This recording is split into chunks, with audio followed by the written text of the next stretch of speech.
Salut à tous, bienvenue dans un nouveau vlog. Aujourd'hui, on va parler de matériel et on va parler à la demande générale de mon sac à dos.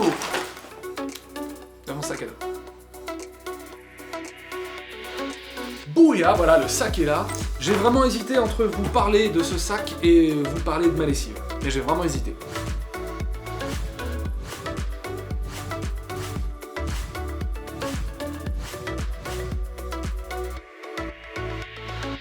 Ouais, parce que dans la vie d'un baroudeur, il y a aussi ces fameux moments laverie, les moments lavomatiques, les moments où on lave ses boxeurs, ses chaussettes et ses vieux t-shirts.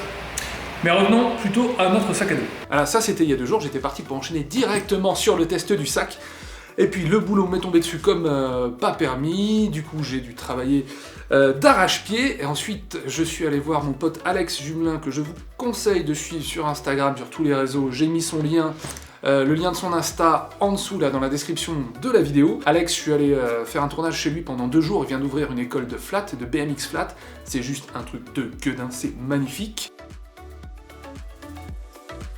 Alors, le Tilopa, il est là. Ouah, il est lourd. En fait, il est pas si lourd que ça, je vais y revenir.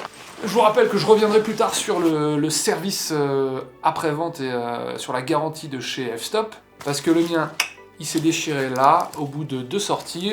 Alors, on m'a dit que c'était un défaut de fabrication et que c'était garanti à vie. Donc dès que je rentre de mon road trip, là, ça fait plus d'1 mois que je suis parti, dans une quinzaine de jours, je vais rentrer chez moi, hop, je l'envoie, je prends un autre sac et je verrai bien, et puis je vous tiendrai au courant. Pour la petite histoire, des sacs photos, j'en ai eu un paquet, ça fait 10 ou 15 ans que je fais ce métier, donc forcément, voilà.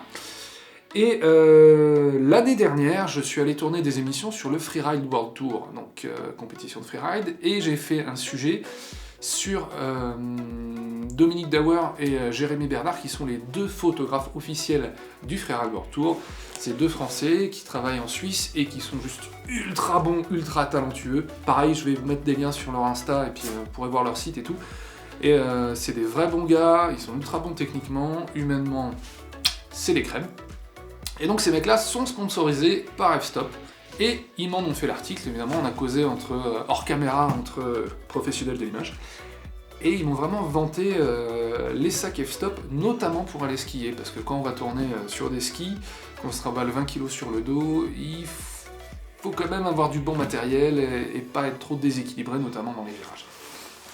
Surtout eux qui sont dans des pentes raides et des trucs absolument monstrueux. Alors, bref, au bout d'un moment, et surtout pour aller tourner dans la neige des émissions sur le ski, moi, mon setup, j'avais un sac à dos classique dans lequel je mettais mon bazar et ça allait pas, quoi. Ça me déportait dans tous les virages. J'avais même filé à porter à Jordan Bricheux, qui est un freerider de niveau mondial, et qui m'avait dit que c'était une galère même pour lui parce que ça prenait trop d'inertie. Le souci avec les F-Stop, c'est que c'est très très très long à avoir, parce que si vous commandez sur le site américain, ce que j'ai voulu faire, mais j'ai un autre pote, Guillaume Arietta, magnifique photographe aussi et vidéaste, hop, le lien de son Insta, c'est la foire aux potes, il y a des Insta partout, et Guillaume donc a commandé sur le site de F-Stop, et je pense qu'il a mis plus de 6 mois à recevoir son sac. Donc ça me m'allait pas trop, parce que moi j'en avais besoin rapidement. J'ai trouvé une boutique qui les avait en stop, ça doit être Digit Photo, c'est un site internet, il y a une boutique qui doit être à Metz ou dans ce coin-là. Pareil, c'est cadeau, n'hésitez pas à aller voir, ils ont des bons prix, des bons produits. Je suis pas sponsorisé ni rien, c'est cadeau, et ils ont surtout des sacs en rab et en stock. Du coup, c'est pour ça que j'ai acheté chez eux, et du coup j'ai livré en 1 journée au lieu de 6 mois, ce qui est plutôt pas mal. Alors, le sac, on y vient. Alors, Tilopa, c'est, je crois, quelque chose comme 50 litres, à peu près. La gamme chez F-Stop, ça va de 20 litres, 25 litres à 80 litres pour le plus gros. On a tout un tas de fixations qui permettent de mettre ce qu'on veut, hein. Des piolets, des skis, des trépieds, parce que j'ai une fixation là, j'ai des fixations sur le côté, sur l'autre côté, dans tous les sens. Donc, ça, on est bien pour, c'est vraiment pas mal pour ajouter des trucs. On a une petite poche là qui peut éventuellement servir à mettre ce qu'on veut, c'est relativement petit. Là, il y a vraiment des systèmes d'accroche dans tous les sens, hein, donc ça c'est vraiment très très pratique. On a cette grosse poche ici, qui a plusieurs usages. Moi,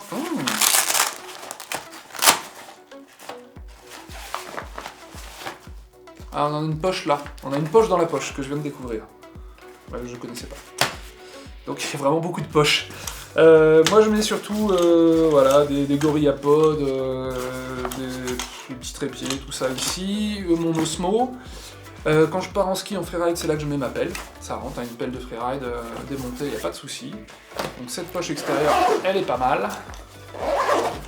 Alors de chaque côté, on a des grandes papoches qui peuvent s'agrandir là avec un système de scratch pour gagner encore de l'espace. On y met ce qu'on veut. Moi je sais que dans celle-là, j'ai ma sonde pour les copains dans la neige. Donc je répète, petite poche, grande poche avec une autre poche à l'intérieur, les deux poches sur les côtés, des accroches un peu partout. Ensuite on a... ça, c'est plus simple. Ensuite on a ici une grande papoche sur le dessus avec une poche encore, je crois que je vais dire beaucoup de mots poche.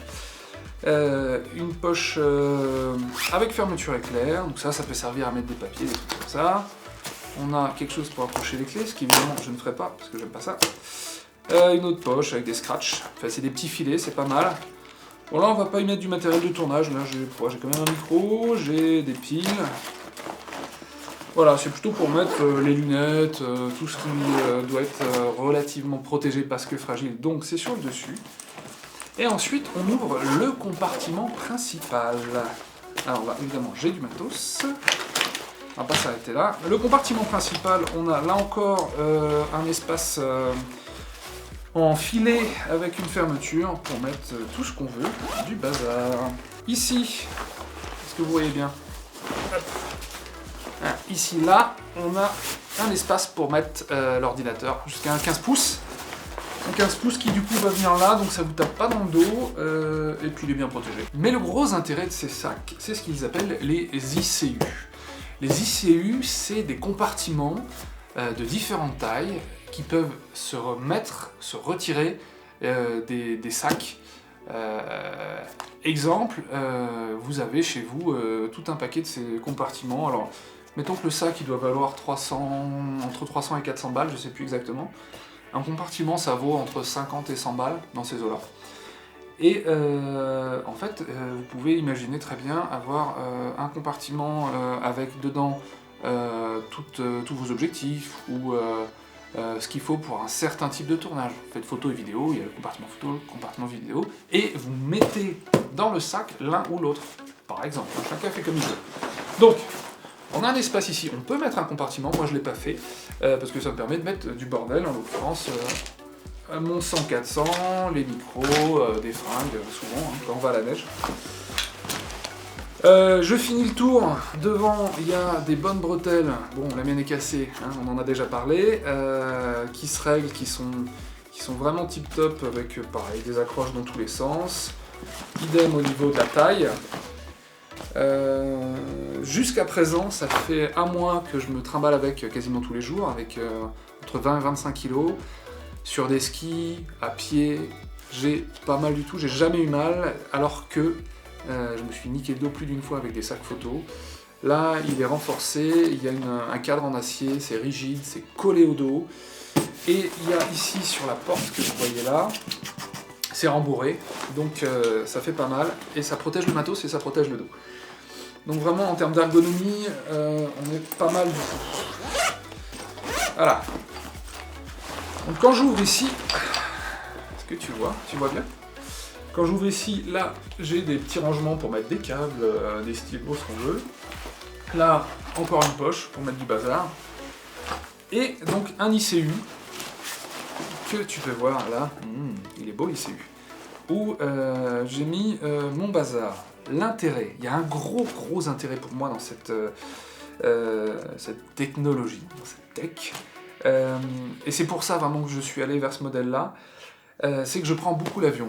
Dans l'avion, tu as droit à un certain nombre de kilos en soute et un certain nombre de kilos en bagage à main. Généralement, c'est 10-12 kilos, pas plus. Et le précédent sac, la valise plutôt que j'utilisais pour transporter mon matériel, qui est un super truc de chez Think Tank, à vide pèse 5 kg. donc c'est pas compliqué. Si t'as droit à 10 kg et que t'as 5 kg à vide, ben t'as que 5 kg de matériel que tu peux prendre. Là, toute l'astuce, je vais un peu me donner du mal pour vous. L'astuce en fait, c'est que ces ICU, on peut les refermer.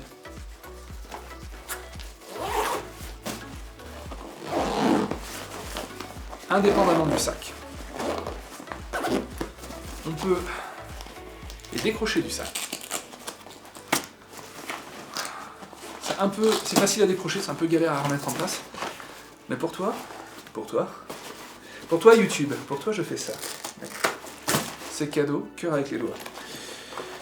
Ah, c'est relou.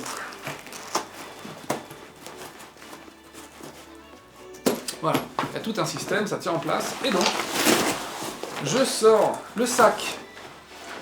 Du coup, il est tout vide, il est tout flat. Je le mets dans ma valise. Et ce machin-là, alors, petite astuce, quand même. Donc ça, c'est l'ICU. J'ai une plaque, mais qui est dans ma voiture, que j'ai pas sortie avec moi, qui est fournie avec quoi, une plaque rigide, qu'on glisse là-dedans, de manière à avoir une partie bien rigide ici. On va faire semblant, mais vous voyez l'idée. L'intérêt, c'est que ça pèse 700 grammes. Là où de l'autre côté, moi j'avais un bagage à main qui faisait 5 kg à vide. Là, à vide, c'est 700 grammes. Ici, j'ai des petits anneaux. Je mets une bandoulière et ça devient mon bagage cabine que je prends avec moi, que je garde avec moi. L'intérêt, c'est que ça me permet de garder mes précieux, c'est-à-dire mes objectifs, mes batteries évidemment qui peuvent pas aller dans les soutes, les appareils, bref, ça m'évite de me dire qu'on va me les piquer si elles sont en soute, etc. Donc voilà, ce système ICU plus sac, pour un gars comme moi qui voyage beaucoup, c'est l'idéal, c'est l'absolu. Et d'ailleurs, je vais me racheter un autre sac, c'est-à-dire que celui-là, quand je vais le renvoyer, et je sais que j'ai besoin d'un sac entre-temps, je vais carrément m'acheter le gros modèle, le Chine. Éventuellement, j'en ferai peut-être pas une revue détaillée, mais peut-être un comparatif des deux, ça peut être sympa. C'est terminé pour ce vlog, j'espère que vous avez adoré cette revue en profondeur ultra professionnelle et tellement détaillée de mon petit sac à dos. La prochaine fois, on parlera de mon métier, de la télé, comment on arrive à faire ça, quels sont les sacrifices, avec qui il faut coucher pour y arriver. Surtout, n'hésitez pas, abonnez-vous, j'aime beaucoup quand on s'abonne. Vous mettez des pouces, ouais, à la rigueur, ça je m'en fous un peu. Moi je veux des abonnements parce que j'ai l'impression d'être important. Bon, bah des bisous, des câlins, à très vite. Hein.